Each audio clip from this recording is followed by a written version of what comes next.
All right, everybody, today I'm going to be showing you how I made this rainbow ombre blend. You can do this with any colors, but I'm going to be showing you today using 7 colors to make this rainbow. All right, so for this project, you will need some clay. I use Sculpey Primo, an extruder, a craft knife, and a pasta machine for mixing the clay. I use an electric one, but you can use one with a manual handle as well. So here are the colors that I will be using, and these are the orders that I'll be doing the ombre in. I want to start out by using an extruder to roll out a strip of each color.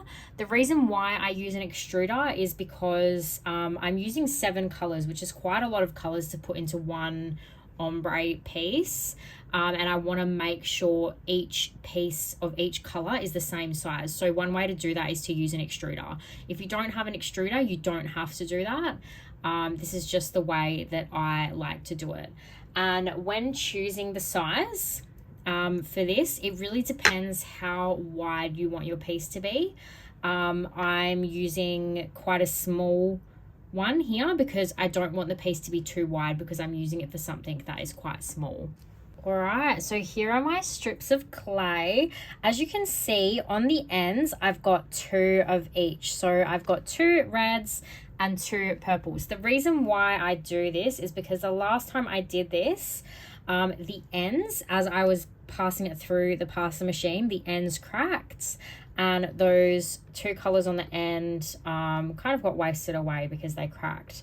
So I've just put an extra piece to kind of allow for that to happen. What I'm going to do now is I'm going to press the pieces together so that it can be like one piece that I can pick up.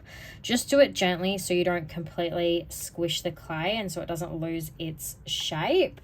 Don't make these strips of clay unless you're ready to do the entire process, because if you make these and leave it overnight or leave it for a couple of days, they're more prone to cracking. So don't start it unless you've got time to do the whole thing. Just gently lift it like that. And there we have our long piece ready to blend. Please forgive my wonky camera. I didn't realize it was so wonky when I was filming this. Also, please enjoy my distorted face in the reflection of the pasta machine. I'm starting by putting this through my pasta machine on the thickest setting. Then I will turn the thickness down 1, put it through again, then turn it down 1, put it through again, and I will do this until it's as thin as I want. The reason why I do it like this rather than just putting it on the setting I want to begin with is because I have more control over the clay, and if you put a piece of clay through that is a little bit too thick on a thinner setting, it can squish up the clay and mess it up, and I have to be careful not to do that when I'm working with multiple colors. So now what you want to do is you want to fold the piece over in half. I aim to not have any overlap of colors, but what is going to create that ombre is a little bit of overlap. But because I'm human, I'm not perfect. Even when I'm folding it over, trying to not create any overlap, there is going to be some overlap anyway. And it's going to be quite minimal, which is what I want because it makes it easier to control the ombre, I guess, as it's happening, rather than accidentally overlapping too much. And once you do that and you put it through, you can't undo that. So just continue to fold it back over itself and then pass it through again and then fold it back on itself and then pass it through again. As you can see, like I mentioned before, the edges are starting to crack.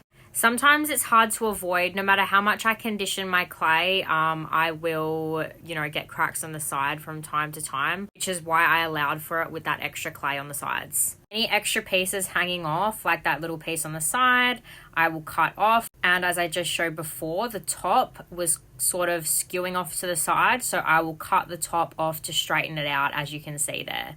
If you don't cut that top off to straighten it out, you might get more overlap of colors than you want, which may blend colors into colors that you don't want them blending into. Okay, so if you're ending up with like so much cracking like I am here, I'm not happy with this amount of cracking. So what I'm going to do is I'm going to add another piece of purple because it looks like the purple is disappearing with the amount of cracking, and also the blue overlap there. So I'm just going to add some more purple. Then just start to continue passing it through the machine and folding it on over itself. You'll see the colors are slowly starting to ombre. Now here's a better example of an end that needs to be cut off. If your end starts to look like this, chop it off. If you leave that on, you're going to get colors blending into colors that you don't want them blending into. You want to try and keep the top looking nice and neat like that. And that's it. You pretty much just keep on going until you're happy with the way the ombre looks. Okay, so I think I'm happy with the way this is blended. I'm just going to chop off the edges to tidy it up. Okay guys, so here is the final piece. So just when you're making it, just be careful when you're folding it over to blend again. Be careful how much overlap you have of different colors, because that's what's going to create the blend. So if I overlapped it that far, the purple is going to be blending all the way over into the turquoise, almost into the green. So you want to make sure that if there's any overlap, it's just a little bit, just enough to blend the colors together. I'm going to be using this for butterfly wings, so it's the perfect size, every color in the wing. So there we go. Thank you so much for watching, guys. Please let me know if there's anything else you want me to make a video on.